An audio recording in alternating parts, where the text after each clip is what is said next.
In the world of the future, there is a city that pursues absolute fairness. Everyone here must wear a paper bag over their head, so there will be no distinction between beauty and ugliness. Their names are a combination of numbers and letters printed on the bag. That way, no one will be judged by their name or divided by social class. For this reason, no one is allowed to remove their paper bag. Otherwise, the order of society would completely collapse. In this city, the paper bag represents safety and order, and no 197, a rule-abiding office worker, follows this rule strictly every day, until one day, on his way to work, David saw something that shocked him. A girl in a narrow alley actually took off her paper bag. Seeing David's astonished gaze, the girl, Helen, quickly put the bag back on and fled the scene in haste. When David arrived at the council building, a protest was taking place. It turned out there was said to be an abnormal settlement outside the city, and the council had been hunting those abnormals. As the crowd grew restless, the protesters charged toward the fence. The police quickly moved in to suppress them. Amid the chaos, David tried to sneak into the council, but he slipped and fell. At that moment, someone reached out and helped him up. It was the same girl,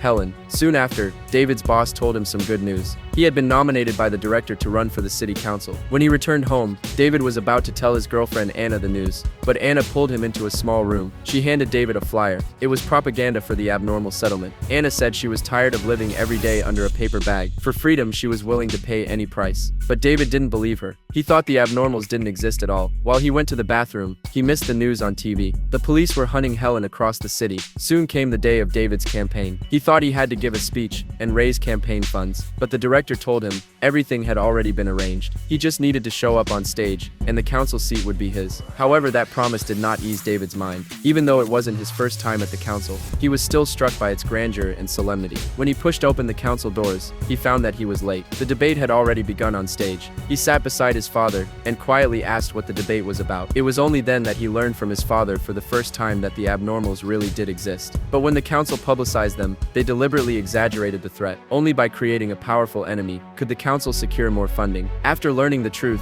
David told Anna everything. He thought he could persuade her to give up the idea. But to his surprise, Anna's desire to go to Kentucky grew even stronger. In the end, she chose to leave David. Anna's departure left David feeling hollow inside. He went to the rooftop to clear his mind and met Helen again. The two were deeply impressed by each other. Since birth, David had never seen a person's face so clearly. In fact, he didn't even know what he looked like. After all, he had never taken off his paper bag. Perhaps Anna's departure made David start to ponder the meaning of freedom. He gathered his courage and spoke with Helen. They talked passionately and sincerely on the rooftop. Before they knew it, they grew closer and closer. At that moment, David realized he had fallen in love with Helen.